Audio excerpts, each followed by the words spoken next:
Greetings, everybody. This is a rather rainy Cambrian moment for you here in China, where I have been attending the annual meeting of the new champions, as it's called, of the World Economic Forum.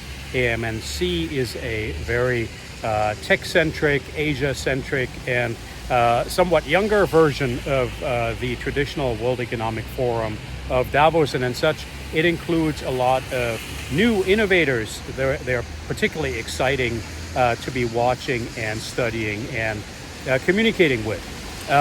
This year's AMNC was under the topic of the future of growth in light of climate change, geopolitics, sustained low growth macroeconomic environment, and of course technology disruption. Specifically, I'm going to unpack that for you into three topics. The first one is AI and SciTech, as Premier Li Qiang called it. We call it emerging tech or deep tech in the United States. So that is science forward technology innovation that will lead to structural changes and disruptions in global societies.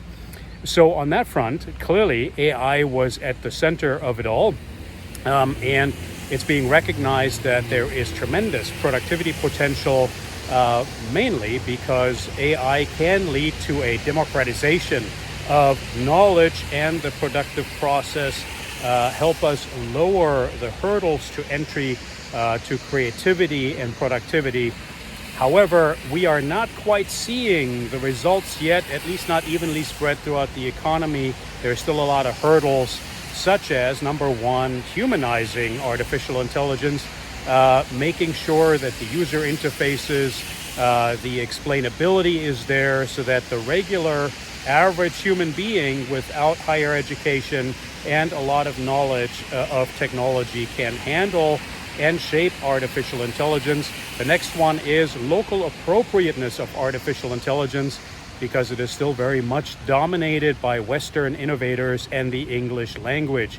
The third impediment is energy consumption, and that is huge. Together with electric vehicles, we're looking at an increase of energy consumption of about 2 petabytes. That's a trillion kilobytes per hour here in AI and EV energy consumption over the next few years, and that needs to be shaped and provided in a stable, firm manner, unless we want more volatility in the economy.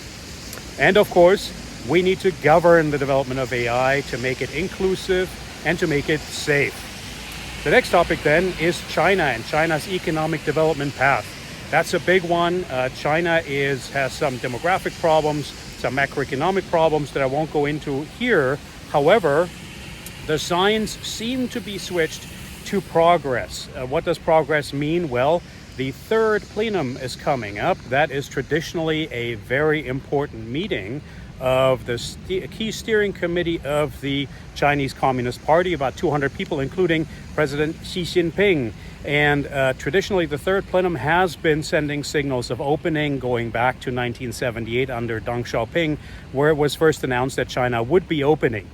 In line with that, mid-July might bring some signals on the part of the CCCP to be opening China's economy further to the global economy, to be trying to avert a furthering of trade wars, and also increase competition domestically, as well as the quality of innovation. And so that will, of course, then be a sea change in economic as well as foreign policy that everybody is hoping for. Fingers crossed on that. Stay tuned for the 15th through the 18th of July. Because that is important for all of us as we innovate alongside and with China as one of the two global innovation behemoths in anything AI and SciTech, as it were. Number three then is the future of U.S. China relations and geopolitics. We have seen that worsen much to everybody's distress, whether you're concerned with your own personal safety and security or with efficiencies and productivity in your supply chains. Geotech at the center of geopolitics, so technology at the center of geopolitics, has been enabling or has been disabling, I should say, efficiencies, and that needs to change again. Luckily, we are not seeing a decoupling between the United States and China. Even Secretary Dalian said that is not desirable. We are seeing a recoupling through different and longer supply chains. So there is some hope there through what is called panda diplomacy. You may all have heard that we have now received the next batch of pandas from China. China is using panda diplomacy, donating pandas to zoos around the world, notably the United States, as a sign of willingness to reconcile and to be partners and friends. Experts at the AMNC further observed that there has been a lessening of skirmishes since President Biden and President Xi met in San Francisco. So the signs again here switched to a green light. Let's keep our fingers crossed and wait for the next couple of months to unfold. Now, once the United States and China agree to a core, stable relationship with the appropriate protocols, economically and militarily speaking, then we can start to design a new global order that will allow us to get back to some kind of equilibrium between resilience and efficiencies, as well as political negotiations that keep us stable and safe. That would then be a good way to achieve this new Global 2.0 that we've been describing in our new book, The Great Remobilization Strategies and Designs for a Smarter Global Future, that of course everybody amongst you has read already. So with that said, one takeaway for all of us on the decision maker side: we need to get better at talking to government, and government needs to get better at getting an education from business, especially on modern cognitive technologies. With that, thank you for listening, and I'll be back next week with another Cambrian Moment.